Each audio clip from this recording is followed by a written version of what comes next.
आजादी की लड़ाई में शामिल क्रांतिकारियों की गणना बहुत मुश्किल है, लेकिन उन क्रांतिकारियों को प्रेरणा देने वाले, उन क्रांतिकारियों में नया जुनून भरने वाले लोगों की संख्या बहुत कम है। श्यामज कृष्ण वर्मा ऐसे ही क्रांतिकारी, विचारक, देशभक्तों की प्रेरणा स्रोत रहे हैं, जिनका जन्म तो भारत में हुआ, लेकिन मातृभूमि की आजादी के लिए विदेश में संघर्ष करते रहे और अंत में 31 मार्च 1930 को जिनेवा के एक अस्पताल में अपना नश्वर शरीर त्याग दिया। उनका शव अंतर्राष्ट्रीय कानून के कारण भारत नहीं लाया जा सका। वहीं उनकी अंत्येष्टि कर दी गई। 22 अगस्त 2003 को भारत की स्वतंत्रता के 55 वर्ष बाद गुजरात के तत्कालीन मुख्यमंत्री नरेंद्र मोदी ने स्विस सरकार से अनुरोध करके जिनेवा से श्यामजी कृष्ण वर्मा, उनकी पत्नी भानुमति की अस्थियों को भारत मंगाया। श्यामजी कृष्ण वर्मा का जन्म 4 अक्टूबर 1857 को गुजरात राज्य के कच्छ जिले के मांडवी कस्बे में श्री कृष्ण वर्मा के यहाँ हुआ था। वकालत की पढ़ाई पूरी करने के बाद वे अजमेर में वकालत करने लगे। इसी दौरान उनका संपर्क लोकमान्य बाल गंगाधर तिलक और स्वामी दयानंद सरस्वती से हुआ और इस तरह वे एक साथ देश की आजादी और आर्य समाज दोनों के लिए काम करने लगे।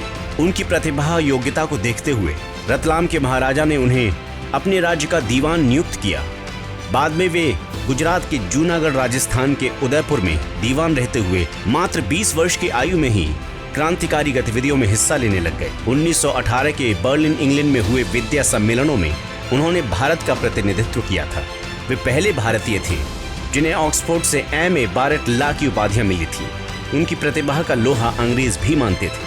पुणे में दिए गए उनके संस्कृत के भाषण से प्रभावित होकर मोनियर विलियम्स ने श्यामजी को ऑक्सफोर्ड में संस्कृत का सहायक प्रोफेसर बना दिया था।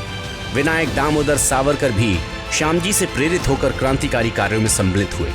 लंदन में रहते हुए उन्होंने इंडिया हाउस की स्थापना की, जो इंग्लैंड जाकर पढ़ने वाले छात्रों के परस्पर मिलन एवं क्रांतिकारियों के प्रशिक्षण का एक प्रमुख केंद्र था।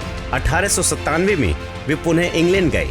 मासिक समाचार पत्र द इंडियन सोशियोलॉजिस्ट निकाला, जिसे आगे चलकर जिनेवा से भी प्रकाशित किया गया।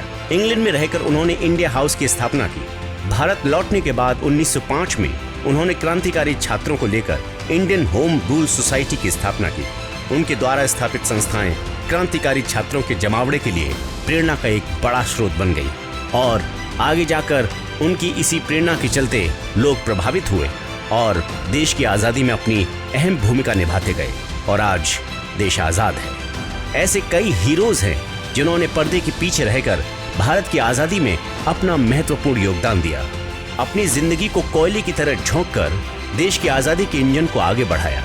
और ऐसे ही हमारे देश के महान क्रांतिकारियों को वाफ एक्स नमन करता है।